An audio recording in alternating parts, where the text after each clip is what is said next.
કે આ રાજુભાઈ કરપડા, પ્રવીણ રામ આ તો હિન્દુ છે, હિન્દુના દીકરા છે, એમના બાળકો હિન્દુ છે, એમની પત્ની હિન્દુ, એમના માં હિન્દુ છે. હિન્દુ મુસલમાનના નામે રાજનીતિ કરનારા ભાજપના કડદાઓને શરમ આવી કે નાના એવા હિન્દુ બાળક પાસેથી એનો બાપ દિવાળી ઉપર છીનવી લીધો? તો કયા મોઢે હિન્દુત્વની વાત કરે છે આ ભાજપના કડદાઓ?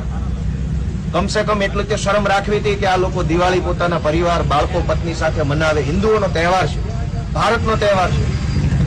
ભારતના હિન્દુઓના તહેવાર નિમિત્તે હિન્દુઓના નાના નાના માસૂમ બાળકો પાસેથી એનો બાપ છીનવી લેનારી આ હરામખોર ભાજપની સરકારને જૂતા મારો, એને કાઢો 2027માં. હિન્દુ મુસલમાનનું જે નાટક કરે છે એને ઓળખો, એવી ગુજરાતભરની જનતાને હું વિનંતી કરું છું.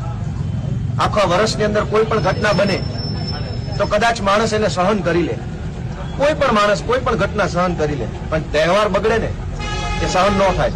એમાંય આપણી